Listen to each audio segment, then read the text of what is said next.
जय हिंद सभी को। एक बार फिर से इस नए वीडियो में सभी को हार्दिक स्वागत, हार्दिक अभिनंदन है। जैसे कि आप लोग जान रहे हैं कि हम लोग चैप्टर 3 मेटल्स और नॉन मेटल्स खत्म कर चुके थे, ठीक है। उसमें से जितना भी लेक्चरल पार्ट्स था, जितना भी थ्योरी था, सब हम लोग पढ़ चुके थे, ठीक है।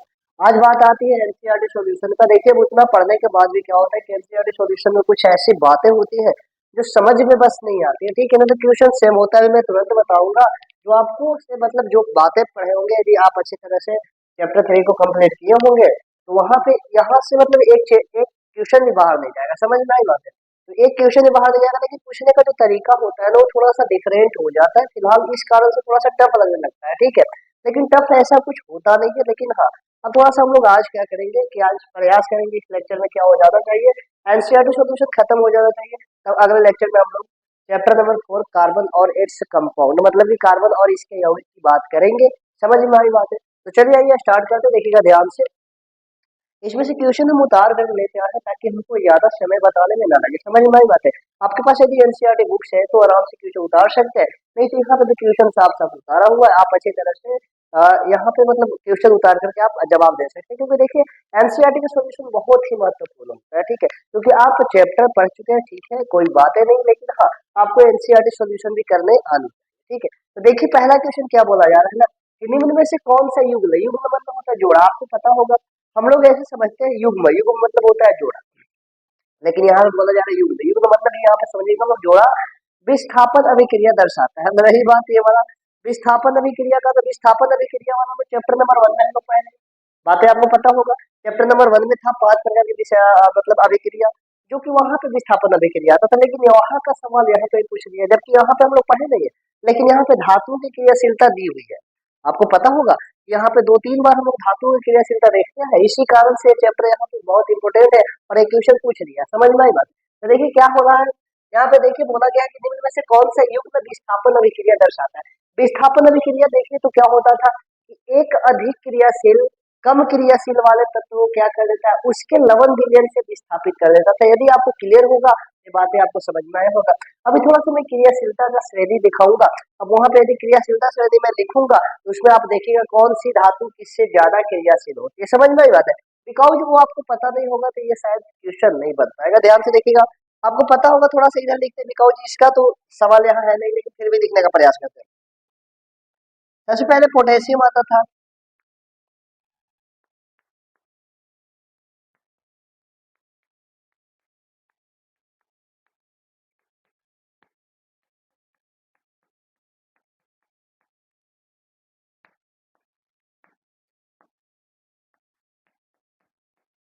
ये तो धातु की क्रियाशील श्रेणी जो कि आपको ट्रिक के द्वारा बताया गया था। काशीनाथ का माली आलू जरा फीके पकाता है, कौन है आगे आओ पीटो। समझ में आई बात है। मतलब कि कैल्शियम सबसे ऊपर होता था, हम ऊपर से लिखते थे। फिलहाल यहाँ पे जगह ना होने का आप समझिएगा। सबसे ऊपर कौन होता है, टॉप ऑफ 5 मेटल बताए थे, आपको याद होगा। यहाँ से ले लीजिए 1 2 3 4 5, 5 ऐसे धातु होते हैं जो सबसे क्रियाशील होते हैं। समझ में आई बात है। ये 5 धातु, और बीच में रहा 3, 1 2 और 1 3, ज्यादा चला गया क्या, देख लेते हैं। 1 2 3 4 और 1 5, कैल्शियम छूट रहा है, कैल्शियम लगा लीजिए, मतलब तभी तो वो आगे चला गया ना।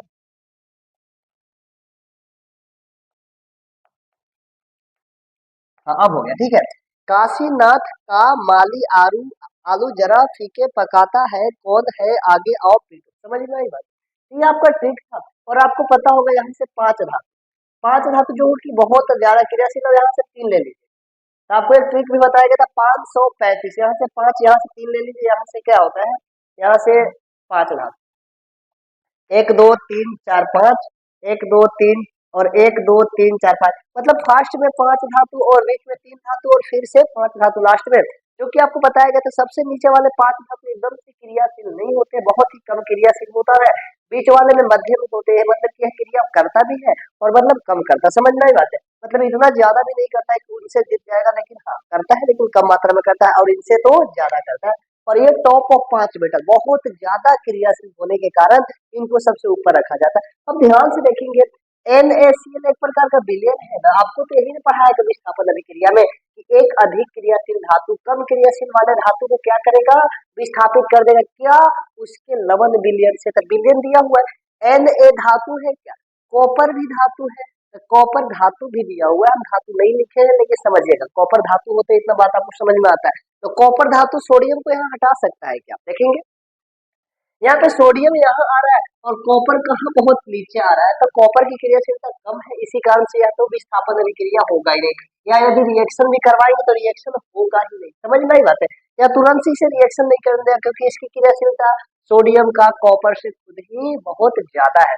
आगे देखते हैं मैग्नीशियम क्लोराइड का विलयन में हम लोग यदि एल्यूमिनियम का क्रियाशीलता करवाते हैं, एल्यूमिनियम धातु से करवाते हैं तो क्या हो जाएगा, देखिए मैग्नीशियम धातु को हमको हटवाना है, क्लोरीन मतलब क्लोरीन मैग्नीशियम क्लोराइड के विलयन से हटाना है मैग्नीशियम को, किसके द्वारा, तो एल्यूमिनियम के द्वारा देखा है, तो एल्यूमिनियम यहाँ है तो मैग्नीशियम से नीचे आता है एल्यूमिनियम, जब मैग्नीशियम से नीचे आएगा एल्यूमिनियम तो यानी क्रियाशीलता मैग्नीशियम से कम है और कम होगा तो यह इसे हटा नहीं पाएगा, इसी का भी संभव नहीं होगा।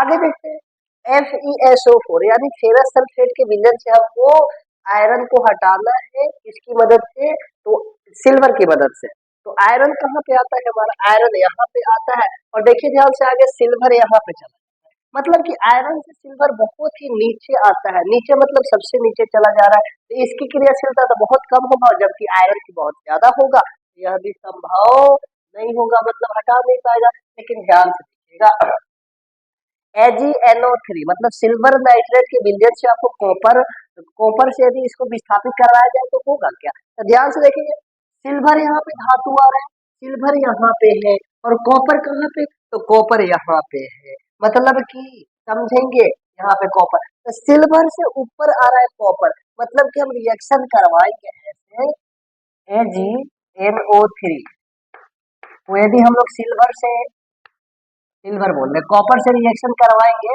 तो कॉपर की क्रियाशीलता देखिए, कॉपर की क्रियाशीलता Ag से ज्यादा है, कॉपर की क्रियाशीलता सिल्वर से ज्यादा है, तभी तो यह सिल्वर से ऊपर रखा गया है, नहीं आपको बातें पता है, तो क्या बना लेगा, कॉपर नाइट्रेट बना लेता है, क्या बनाता है कॉपर नाइट्रेट CuNO3+ में सिल्वर बाहर निकल जाएगा, तो मतलब कि यह इसको यहाँ से हटा दिया तो यह ऑप्शन बिल्कुल आपका सही हो जाएगा, बिकॉज क्योंकि यह इसमें क्रियाशील धातु है ना जो कॉपर वह सिल्वर से ज्यादा है तो यह इसको हटा देगा, और हटाने का तरीका जो होता है हम बताए थे आपको क्या कि विस्थापन अभिक्रिया में क्या होता है, एक अधिक क्रियाशील कम क्रियाशील वाले तत्व को उसके लवण विलयन से विस्थापित कर देता मतलब हटा देता, समझ में आया होगा बात।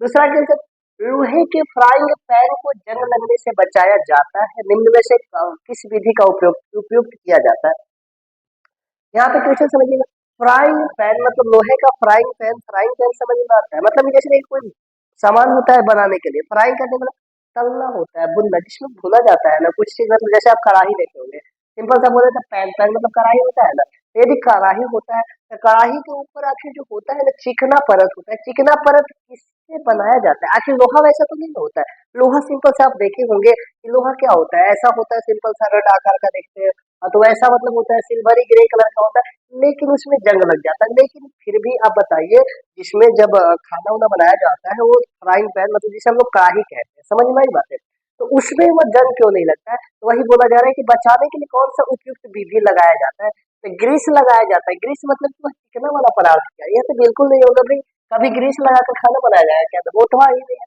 तो आगे पेंट लगाकर, नहीं नहीं पेंट कैसे लगा देंगे, पेंट लगाएंगे तो बताइए वो चिकना दिखेगा क्या, नहीं ना, पेंट तो सब उसी में छूट जाएगा।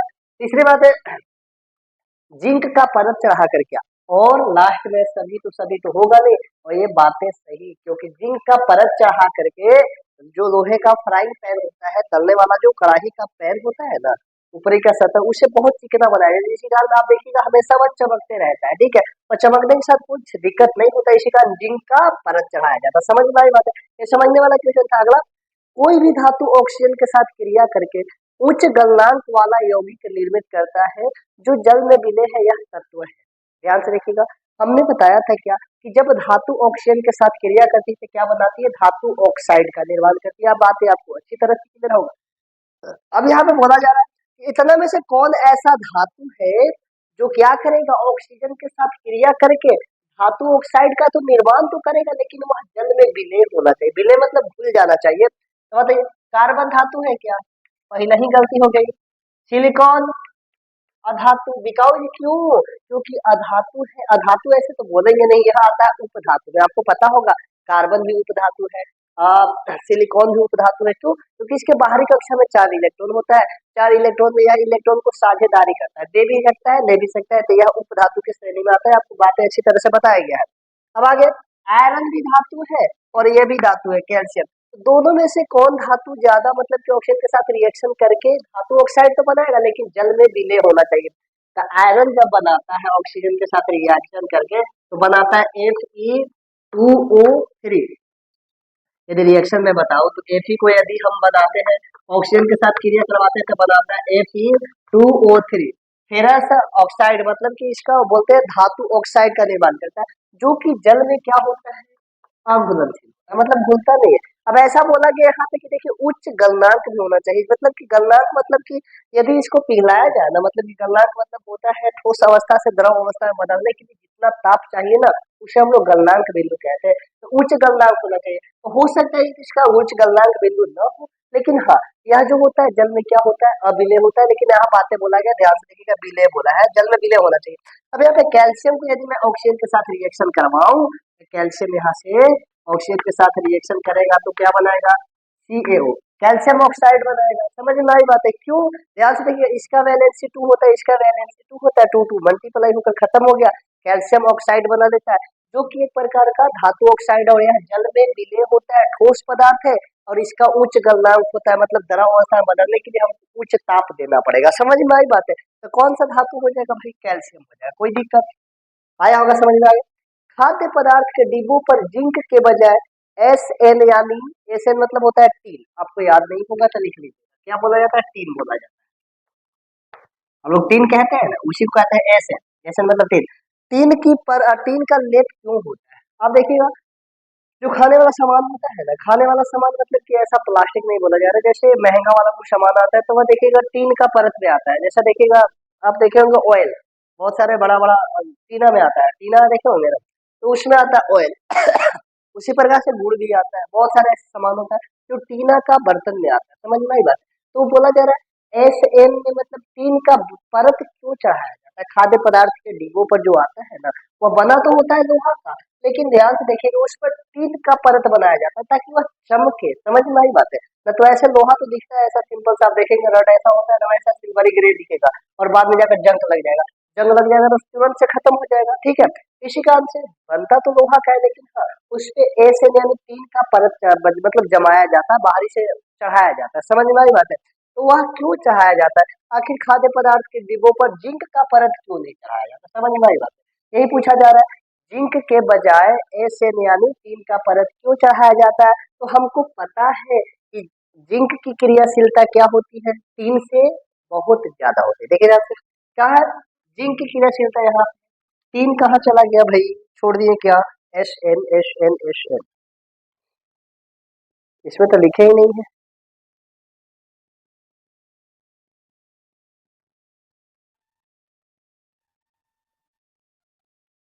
हाँ, ध्यान दीजिए आप, इसमें जिंक आ रहा है मतलब जिंक की क्रियाशीलता बहुत ज्यादा है।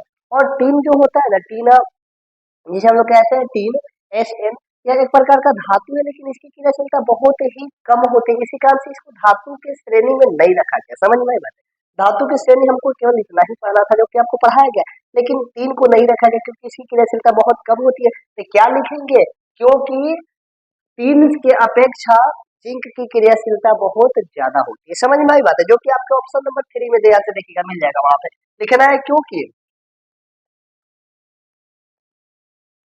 इसे मिटाते हैं क्रियाशीलता श्रेणी को, शायद हम उधर भी लिख देंगे। ठीक है, ऐसा आपको पता होना चाहिए। ठीक है, ऐसे हम ऐसे यहाँ पे हटा देते हैं, कोई दिक्कत नहीं, काम देगा क्रियाशीलता श्रेणी आगे नहीं, इसका काम है। SN के अपेक्षा, SN मतलब टीन के अपेक्षा जिंक ज्यादा क्रियाशील होता है।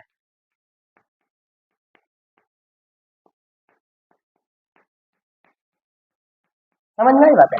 मतलब कि क्यों नहीं चढ़ाते भाई जिंक का परत, क्योंकि जिंक ज्यादा क्रियाशील होता है, और क्रियाशील होगा तो बताइए किसी के साथ क्रियाशील कर देगा, क्रियाशीलता मतलब कि किसी के साथ रिएक्शन करेगा, कुछ ना कुछ निर्माण कर देगा। समझ में आई बात है? जबकि यह क्या होता है, SN, तीन बहुत ही कम क्रियाशील होता है, इसी कारण देखो इसको क्रियाशीलता श्रेणी में भी नहीं रखा गया। इसी कारण इसका क्रियाशीलता बहुत कम होने के कारण इसे क्या किया जाता है, इसकी परत बनाई जाए ताकि यह किसी के साथ रिएक्शन करके नए पदार्थ का निर्माण न। समझ में आई होगी बात है? बहुत अच्छी, अब आगे चलते हैं।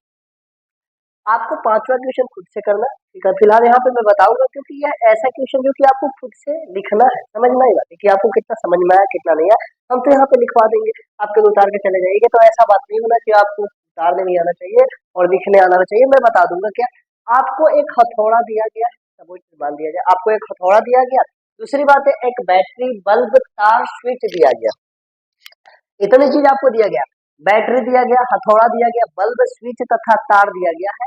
अब ध्यान से देखिए, पहला क्या बोला जा रहा है, इनका उपयोग करके धातुओं व अधातुओं के नमूनों को बीच किस प्रकार से भेद कर सकते हैं भाई, इनका प्रयोग करना है। हथौड़ा, बैटरी, बल्ब, तार तथा स्विच का प्रयोग करके क्या करना है कि आपको धातु और अधातु के बीच में भेद करना है कि आखिर दोनों में अंतर क्या है। तो आप क्या अंतर कीजिएगा, सिंपल सी बातें हैं कि हथौड़ा से धातु को यदि पीटा जाता है तो धातु बहुत पतली चादर के रूप में बदलती जाती है। इस गुण को हम लोग क्या कहते थे, आघात वर्धनीयता कहते थे। आपको बातें अच्छी तरह से पता होगा, पतली चादर के रूप में बनाया जाता था धातु को हथौड़े से पीट करके, इस गुण को हम लोग धातु को आघात वर्धनीयता कहते थे, बातें पता होगा। दूसरी बात है, ये लिख लेना, समझ में आई बात है। दूसरी, बैटरी, बल्ब तथा तार और स्विच दिया गया, ठीक है। तो इसकी मदद से हम क्या करेंगे, इसकी मदद से धातु के तार में क्या करेंगे ना, एक परिपथ बनाएंगे। परिपथ बनाने के बाद क्या होता है, धातुओं में विद्युत प्रवाह होने लगता है, जिसको हम लोग कहते थे विद्युत का चालक होता है धातु, आपको पता है। लेकिन अब दूसरी बात बोला है अधातु में भी, अब इतना तो लिख देंगे कि इतना की मदद से हम लोग क्या करेंगे, धातु को पीटेंगे तो धातु क्या होते जाती है, फैलते जाती है। इस गुण को क्या कहते हैं, धातुओं की आघात वर्धनीयता। लेकिन अधातुओं को धातु से अधातुओं को हथौड़ा से पीटने के बाद वह चूर चूर हो जाता है, वह टूट जाता है, जो कि यह इसका गुण नहीं होता है। तो दूसरी बात है, और यह क्या बोला गया, बैटरी, बल्ब तथा तार और स्विच की मदद से क्या बनाना है, आपको एक परिपथ बनाना है। परिपथ मतलब कि ऐसा सर्किट बनाना है जिसके द्वारा लाइन जा सकता है, विद्युत जा सकता है। तो अब बताइए, धातु के तार को बनाएंगे तो विद्युत विद्युत जाएगा, मतलब कि इलेक्ट्रिक करंट पास होगा, लेकिन अधातु से नहीं होगा। तो वही लिखना है कि इतना की मदद से यदि विद्युत परिपथ बनाया जाए तो धातुओं के तार में विद्युत प्रवाह होगा, लेकिन अधातुओं में नहीं। पहला का आंसर। दूसरा का, धातु एवं धातुओं का विभेदन के लिए इन परीक्षणों का उपयोग का आकलन करें। अब से आप ध्यान से देखिएगा, ऊपर का जो हम लोग ने पढ़ा, अभी ऊपर देखें तो बस वही का थोड़ा सा नीचे कर देना है, या कि दोनों में आपको क्या अंतर मिला, दोनों से परीक्षण करने के बाद क्या अंतर मिला। तो परीक्षण के बाद क्या अंतर मिला, हमको ये पता चला कि धातु क्या होते हैं, आघात वर्धनीयता होते हैं, तथा धातु विद्युत का चालन करते हैं। दो बातें पता चला ना, क्योंकि धातु को जब पीट रहे हैं तो वह लंबा, मतलब कि पतली चादर के रूप में ढलते जा रहा है, लेकिन धातु तो चूर चूर हो जा रहा है, चूर चूर मतलब कि वह टूट कर बिखर जा रहा है। दूसरी बात है, धातु में विद्युत का चालन हो रहा है, लेकिन धातुओं में नहीं हो रहा है। इसी कारण से यहाँ पे हम क्या लिखेंगे, दूसरी बात में कि धातु क्या होते हैं, धातुओं में विद्युत चालकता भी पाया जाता है, मतलब कि वह विद्युत का चालन करता है। दूसरी बात है, पहला दूसरा कुछ भी लिख सकते हैं। धातु आघात वर्धनीयता होते हैं, मतलब कि धातु में आघात वर्धनीयता का गुण पाया जाता है, हो जाएगा। अब दूसरी बात है, क्या लिखा जाता है इसी में, अधातुओं में आघात वर्धनीयता का गुण नहीं पाया जाता है। अब अधातुओं में कौन सा गुण पाया जाता था, वो तो आपको बताया गया था, छन्न भंगुरता। छन्न भंगुरता मतलब कि पीटा जाता है तो वह टूट टूट कर बिखर जाता है। तो वही लिखना है कि अधातुओं में छन्न भंगुरता का गुण पाया जाता है, तथा अधातुओं में विद्युत का चालकता नहीं पाया जाता, मतलब अधातु विद्युत का चालन नहीं कर सकते। ये सवाल आपको अपने खुद से लिखना था, दिखाओ समझ में आई बात, ये खुद से लिख लीजिएगा, अपना से भी लिख सकते हैं, कोई बड़ी बात है नहीं, ठीक है। अब जो लिखने वाला सवाल था वो हम लिखना है, ठीक है। आगे देखिएगा, उभयधर्मी ऑक्साइड क्या होते हैं, दो उदाहरण। आप यदि अच्छी तरह से चैप्टर को पढ़े हैं तो वहां पे आपको बताया गया था कि उभयधर्मी ऑक्साइड क्या होता है। उभयधर्मी ऑक्साइड वैसे ऑक्साइड होते थे, क्या करते थे, जो अम्ल का प्राकृतिक भी दर्शाते थे, गुण भी दर्शाते थे, और क्षार का भी गुण दर्शाते थे। मतलब समझना है कि आपको बताया गया था, जब धातु ऑक्सीजन के साथ क्रिया करता था तो धातु ऑक्साइड बनाता था। ये बातें आपको अच्छी तरह से पता, अभी तुरंत बताया मैंने कि धातु ऑक्सीजन के साथ क्रिया करेगा तो धातु ऑक्साइड बनाएगा। अब धातु ऑक्साइड का प्रकृति कैसा होता था, मैं आपसे पूछता हूँ। यदि आपको बातें अच्छी तरह से पता है तो आपको लिखवाया गया है कि धातु जब ऑक्सीजन के साथ क्रिया करती है तो धातु ऑक्साइड बनाती है, और धातु ऑक्साइड की प्रकृति हमेशा क्षारीय होता था। मतलब कि वह हमेशा किसके साथ रिएक्शन करेगा, मतलब कि समझना है कि वह क्षार के साथ, मतलब क्षार के जैसा गुण दर्शाता था, क्षारीय होता था। क्षारीय मतलब कि वह क्षार क्या करता है, लाल लिटमस पत्र को नीला कर देता है, ऐसा होता था। लेकिन यदि बात करें अधातु ऑक्साइड, अधातु भी ऑक्सीजन के साथ क्रिया करती थी, तो अधातु ऑक्साइड का निर्माण करती थी। अधातु ऑक्साइड क्या होती थी? प्राकृतिक में अम्लीय होती थी, बातें आपको अच्छी तरह से पता है। लेकिन यहाँ पे बोला उभयधर्मी। उभय मतलब होता है दोनों तरफ। धातु मतलब कि धातु ऑक्सीजन के साथ रिएक्शन तो किया है, लेकिन रिएक्शन करने के बाद धातु ऑक्साइड भी बनाया है। लेकिन धातु ऑक्साइड क्या है? अम्ल का गुण भी दर्शा रहा है और क्षार का भी गुण दर्शा रहा है, ऐसा आपको बताया गया था। दो एग्जाम्पल ध्यान दीजिएगा। तो उभयधर्मी ऑक्साइड क्या होता है? वैसे धातु ऑक्साइड जो अम्ल तथा क्षार दोनों के साथ क्रिया कर लेते हैं, क्रिया कर लेते हैं, आगे लिखेंगे क्रिया कर लेते हैं, उसे हम लोग क्या कहते हैं? उभयधर्मी ऑक्साइड कहते हैं। आपको याद होगा दो उभयधर्मी ऑक्साइड बताया गया था एग्जाम्पल में, Al2O3 एल्यूमिनियम ऑक्साइड बताया गया था, आपको पता होगा। दूसरी बात zinc oxide, ZnO, zinc oxide भी बताया गया था। ऐसे दो ही उभयधर्मी ऑक्साइड होते जो अम्ल के साथ भी रिएक्शन कर देता है और क्षार के साथ भी रिएक्शन कर देता है। अब पहला रिएक्शन मैं करके बता रहा हूँ, दूसरा आप कर लीजिएगा, कोई दिक्कत नहीं, तो एक भी छोड़ सकते हैं। Al2O3 को यदि मैं क्रिया कराऊं, अच्छा चलिए इसको हम इधर लिख देते हैं, ठीक है, एक इधर, चलिए रिएक्शन कर देते हैं ना पहले। अब आपको पता है HCl अम्ल है क्या? यह एक प्रकार का उभयधर्मी ऑक्साइड है। अम्ल के साथ भी क्रिया करना चाहिए, क्षार के साथ भी क्रिया करना चाहिए, समझ में आई बात है? तो अम्ल के साथ क्रिया करेगा तो क्या बनाएगा? AlCl3 बना, AlCl3 प्लस में क्या बनाएगा?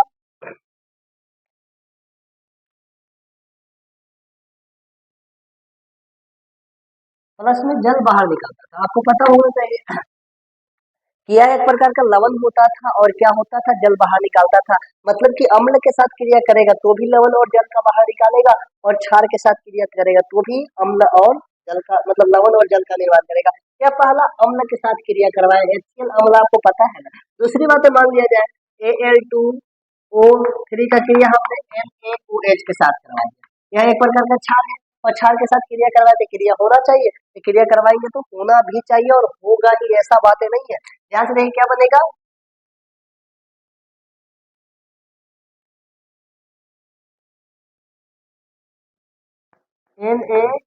NaAlO2 प्लस में H2O, यानी कि यह एक प्रकार का सोडियम एल्यूमिनेट बनता है। आपको बताया है, अभी तुरंत से आप बैलेंस कर लीजिएगा, बैलेंस आपसे हो जाएगा, कोई बहुत बड़ी बात नहीं है, ठीक है। तो इसको क्या नाम दिया गया था? Sodium aluminate. इसको क्या नाम देंगे? एल्यूमिनियम क्लोराइड बोला जाता है, इसको कहते हैं सोडियम एल्यूमिनेट बोला जाता है, जो कि आप अच्छी तरह से चैप्टर में पढ़ चुके हैं। इसे नाम लिखने की कोई जरूरत नहीं है, और ये भी नहीं लिखना है कि रिएक्शन लिखिए, रिएक्शन लिखने के लिए नहीं बोला, बस बता रहे हैं कि यह अम्ल के साथ रिएक्शन कर लेता है और ये क्षार के साथ रिएक्शन कर लेता है। तो ऐसे दो ठे कौन उभयधर्मी ऑक्साइड हो गए? एक तो ये हो गया एल्यूमिनियम ऑक्साइड, और दूसरा बताए थे आपको क्या? ZnO, zinc oxide.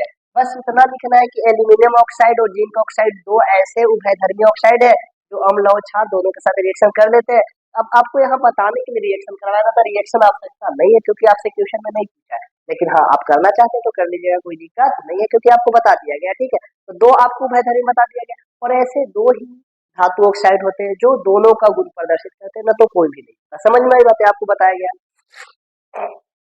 आगे दो धातु का नाम बताइए जो हाइड्रोजन को तलु अम्ल यानी HCl से, HCl में H है क्या? तो H को क्या कर देता है? विस्थापित मतलब कि हटा देता है, तथा दो ऐसे धातु बताना है जो हटा नहीं पाते। देखिए विस्थापित कर देंगे तथा दो नहीं, मतलब कि दो विस्थापित तो कर देंगे, दो हटा देंगे लेकिन दो नहीं। तो आपको बताया गया था कि हाइड्रोजन से जो ऊपर धातु आते हैं ना, वो हाइड्रोजन को हटा देंगे यदि अम्ल के साथ क्रिया करेंगे तो। क्यों? क्योंकि भाई बताइए हाइड्रोजन के ऊपर जितना भी धातु आ रहा है सबको हाइड्रोजन से क्रियाशीलता क्या है? ज्यादा है। तो जब इनको HCl से क्रिया करवाया जाता था तो यह सब क्रिया कर लेते थे, लेकिन क्रियाशीलता में क्या होता था कि जब हाइड्रोजन से कम वाले धातु को जब HCl से क्रिया करवाया जाता था तब क्रिया नहीं होता था। क्यों नहीं होता था? क्योंकि इनको हाइड्रोजन को हटाने पर पावर ही नहीं थी, इनके पास पावर ही नहीं है। क्यों? क्योंकि इन लोग खुद नीचे आता है जबकि ये सब ऊपर आता था। तो बस दो धातु बोला जा रहा है जो हटा दे और दो ऐसे धातु जो न हटा पाए। तो दो विस्थापित करने वाले धातु HCl से हाइड्रोजन को विस्थापित करने वाले दो धातु कौन कौन हो जाएंगे? कोई भी ले लीजिए ना, हाइड्रोजन से ऊपर जो आ रहा है देखिए, सोडियम, मैग्नीशियम, कैल्शियम, एल्यूमिनियम, जो आपको मन में आ रहा है, सोडियम और कैल्शियम ले लीजिए, कोई दिक्कत नहीं। हम नहीं कह रहे कि सोडियम और कैल्शियम लीजिए, आपको मन में जो आ रहा है सोडियम कैल्शियम ले लीजिए, ठीक है, बस इतना ले सकते हैं। अब आगे क्या, दो ऐसे धातु जो हाइड्रोजन को विस्थापित नहीं कर पाएंगे, तो लिखेंगे अगला HCl से H को विस्थापित नहीं करने वाले दो धातु ले सकते कोई भी। हाइड्रोजन से जो भी नीचे आ रहा है धातु, वह कभी भी हाइड्रोजन को हटा नहीं पाएगा, क्यों? क्योंकि इसकी क्रियाशीलता पावर कम है, इसी कारण हटा नहीं पाएगा। ले लीजिए कॉपर, यहाँ पे पारा ले सकते, आप कोई भी ले सकते, कॉपर ले लिए, पारा, Hb, ये सब इनसे रिएक्शन नहीं कर पाता है, क्यों? क्योंकि इनकी क्रियाशीलता कम होता है, ठीक है। अब यहाँ तक 7 क्वेश्चन होता है, आगे आते हैं, पहले यहाँ तक आप क्वेश्चन को उतारिए, इसके बाद आगे नेक्स्ट क्वेश्चन को हम देखते हैं। यहाँ तक आपको आशा करते हैं कि बहुत अच्छी तरह समझ में आई बातें, नहीं आया हुआ थोड़ा सा प्रयास कीजिएगा समझने का, ठीक है, आगे चलते हैं। अगला क्वेश्चन क्या है? अगला क्वेश्चन में ध्यान से पढ़िएगा, बस क्वेश्चन हम लोग पढ़ रहे हैं, समझ में आई बात है। पीछे तक क्वेश्चन आपको बहुत अच्छी तरह समझ में आया होगा। अगला क्वेश्चन क्या है समझेंगे। किसी धातु एम, धातु में हम कुछ भी ले रहे हैं, ठीक है, किसी धातु एम की विद्युत अपघटनी, आपको विद्युत अपघटनी परिष्करण बताया गया था, धातु का शुद्ध करने का एक तरीका था।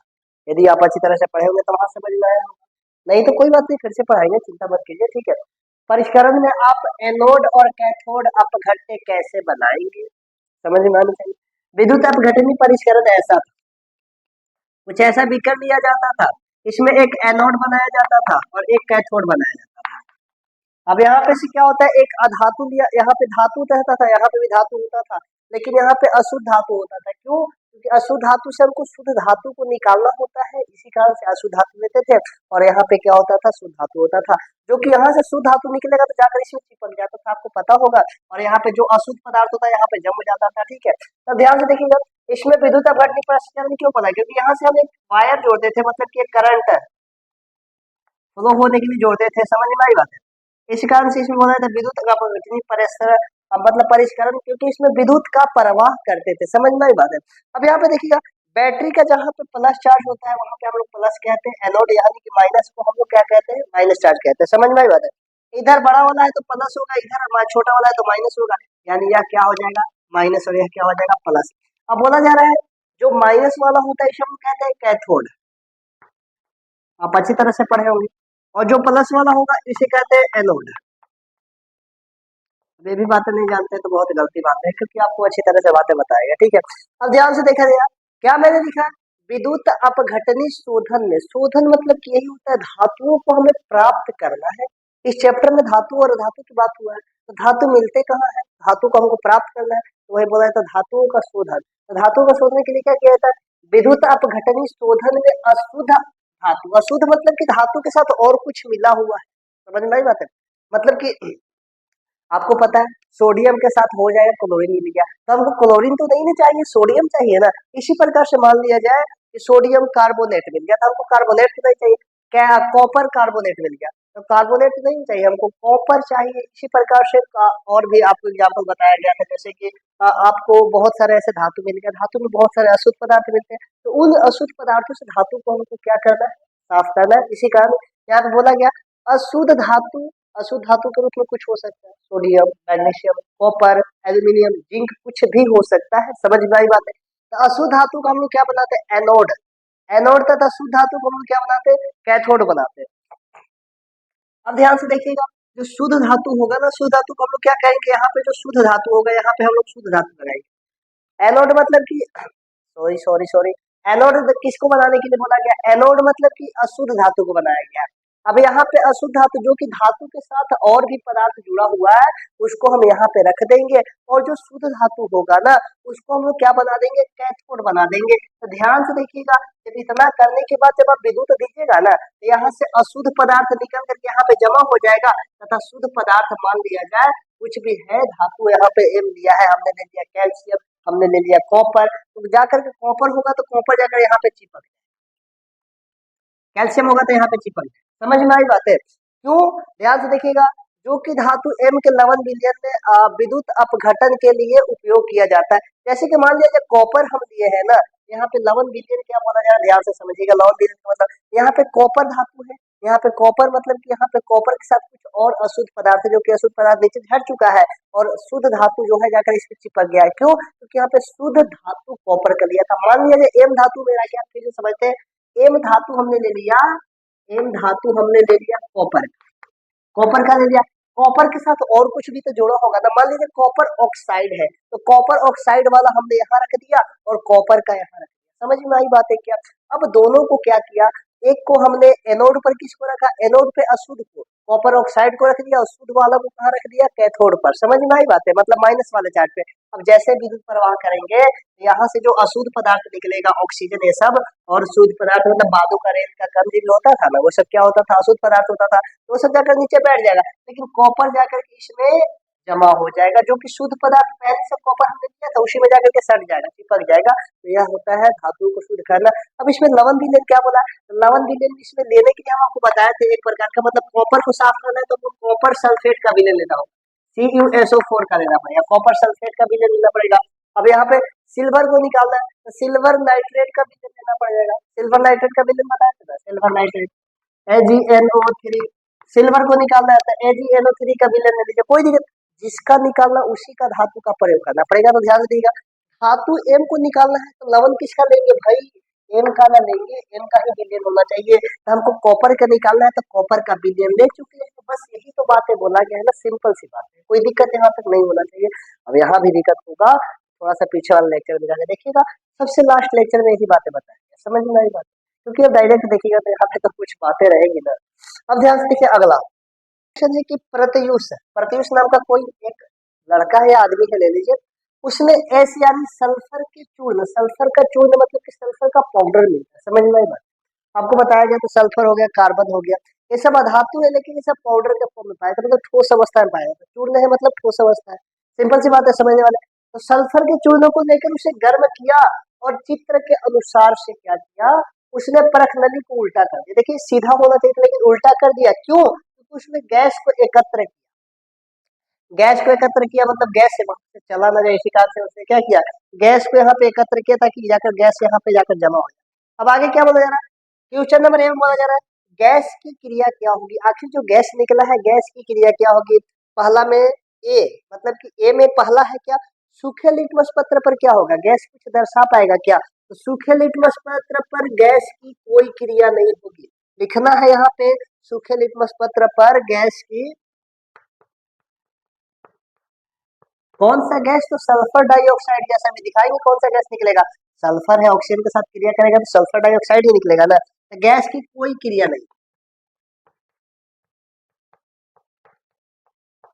क्रिया नहीं। अब यहाँ पे कोई क्रिया नहीं होगी, अब आगे लिखना है क्यों नहीं, तो क्योंकि अब यदि आपको जानना होगा क्यों नहीं होगा तो सिंपल सी बात है, क्या लिखेंगे, गैस की क्रिया मतलब गैस की कोई क्रिया नहीं होगी, क्योंकि गैस हाइड्रोजन आयन की अनुपस्थिति में, अनुपस्थिति मतलब जहाँ पे हाइड्रोजन आयन नहीं रहता है वहां पे कुछ भी काम नहीं करता, समझ में आई बात है। यहाँ पे सूखा हुआ है मतलब इसमें कुछ यहाँ पे जल की मात्रा नहीं है, जल की मात्रा नहीं है क्योंकि जल में H2O हाइड्रोजन है क्या, है ना, यहाँ पे हाइड्रोजन तो है नहीं, क्यों नहीं, क्योंकि सूखा हुआ है तो जल की मात्रा है नहीं, इसी कारण से यहाँ पे गैस को मतलब गैस की कोई भी क्रिया नहीं होगी, क्योंकि गैस मतलब कि गैस हाइड्रोजन आयन की अनुपस्थिति में कोई भी कार्य नहीं करता, समझ में आई बात है। दूसरा क्या लिखेंगे कि आर्द्र लिटमस पत्र में, तो आर्द्र लिटमस पत्र में क्या करेंगे,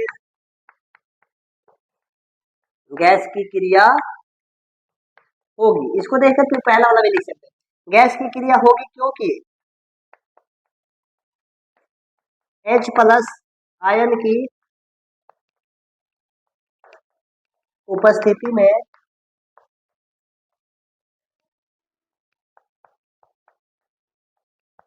यह कार्य करता है, जो कि लिटमस पत्र का रंग को बदल देगा, सिंपल सी बात है। मतलब हमको लिखना है क्रिया, क्रिया क्या लिखेंगे, या यहाँ पे गैस की उपस्थिति में, यहाँ पे गैस की क्रिया कुछ नहीं होती क्योंकि यहाँ पे H+ आयन अनुपस्थित है, लेकिन यहाँ पे आर्द्र मतलब कि यहाँ पे कुछ ना कुछ जल की मात्रा है, यहाँ पे गैस काम करेगा, क्यों, क्योंकि यहाँ पे H+ आयन की उपस्थिति है, समझ में आई बात है। दूसरा क्या बोलेगा, अभिक्रिया को संतुलित करके लिखना है। अभी आप अभिक्रिया की आखिर सल्फर ऑक्सीजन के साथ क्रिया कर रहा है तो कैसे, यहाँ पे सल्फर के पाउडर को गर्म किया जाएगा, तो गर्म कैसे करेंगे भाई, ऑक्सीजन की उपस्थिति में न करेंगे, तो अभिक्रिया क्या लिखेंगे, सल्फर किसके साथ क्रिया कर रहा है, ऑक्सीजन के साथ क्रिया करेगा तो क्या बनाएगा, SO2 गैस बना देगा, क्या सिंपल सा सल्फर डाइऑक्साइड गैस बनाएगा ना।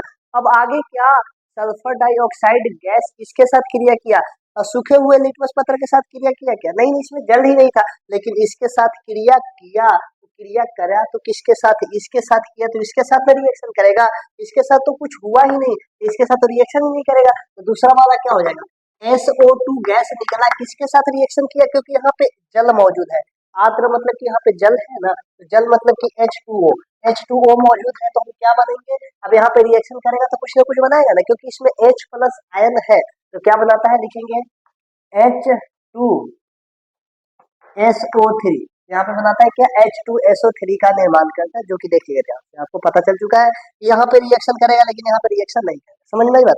दूसरा 10वां क्वेश्चन क्या बोला जा रहा है, इसमें ये 9वां तक यही था, ठीक है। 10वां क्वेश्चन, लोहे में जंग लगने से बचाने के लिए 2 तरीके अपनाइए, तरीका आपको 5 से बताएगा, ठीक है।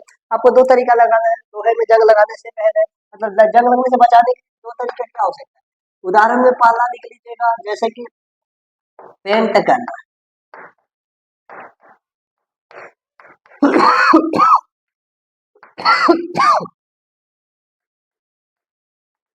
ग्रीस लगाना,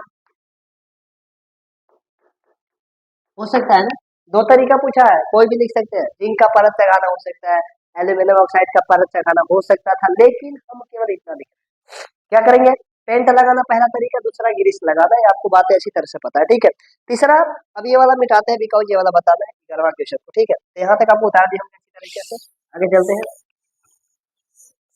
आगे क्या बोला जा रहा है, ऑक्सीजन के साथ संयुक्त होकर अधातु कैसा ऑक्साइड बनाती है, कितना आसान क्वेश्चन है, आपको बताया गया था, जब धातु ऑक्सीजन के साथ जुड़ता है तो धातु ऑक्साइड बनाती है, और धातु ऑक्साइड की प्रकृति कैसा, तो क्षारीय होता था, लेकिन 2 ऐसे धातु ऑक्साइड जो कि आपको पहले बता दिया गया, एक एल्यूमिनियम ऑक्साइड और एक होता है जिंक ऑक्साइड, जिसका गुण अम्लीय भी होता है, क्षारीय भी होता है, जिसे हम लोग कहते हैं उभयधर्मी ऑक्साइड, जो कि हम लोग पढ़ चुके हैं।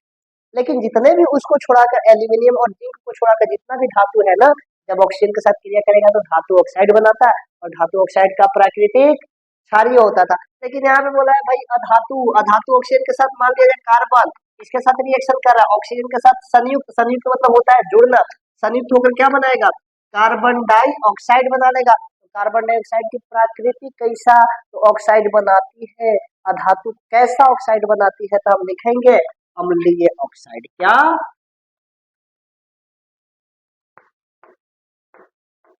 अम्लीय ऑक्साइड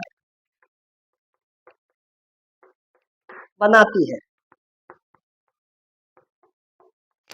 इतना ना भी लिखेगा, एग्जाम्पल तो बोला नहीं, बस ये लिख देना है कि अम्लीय ऑक्साइड बनाती है, क्योंकि हम जानते हैं कि अधातु जब ऑक्सीजन के साथ क्रिया करती है तो अधातु ऑक्साइड का निर्माण करती है, और अधातु ऑक्साइड का प्रकृति कैसा होता है, तो अम्लीय ऑक्साइड, तो लिखेंगे क्या, अधातु ऑक्सीजन के साथ जुड़ करके अम्लीय ऑक्साइड बनाती है, अम्लीय ऑक्साइड का निर्माण करती है, समझ में आई बात है। यहाँ तक रहा आपका 11 नंबर तक क्वेश्चन। फिलहाल अब 12 नंबर से 16 नंबर तक क्वेश्चन इस वीडियो में नहीं हो पाएगा, क्योंकि थोड़ा सा ज्यादा लंबा वीडियो हो जाएगा, हमने बोला था इस वीडियो में खत्म करने का प्रयास करेंगे, बट हुआ नहीं, ठीक है, क्योंकि वो सब सब्जेक्टिव क्वेश्चन करने में कम से कम 15-20 मिनट का तो समय लग गया, समझ में आई बात है, तो क्या बातें, एक लेक्चर और बन जाएगा, सिंपल सी बातें है ना, तो इतना में खत्म नहीं हुआ, लेकिन अगले लेक्चर में छोड़ेंगे भी नहीं, समझ में आई बात है, एनसीईआरटी का सोल्यूशन था। तो आज के लिए इतना ही छोड़ते हैं, आपको यहाँ तक बहुत अच्छी तरह से क्वेश्चन भी समझ में आया होगा, फिर मिलते हैं ऐसे ही मजेदार नेक्स्ट वीडियो में, तो आज के लिए सभी को धन्यवाद, फिर मिलते हैं नेक्स्ट वीडियो में।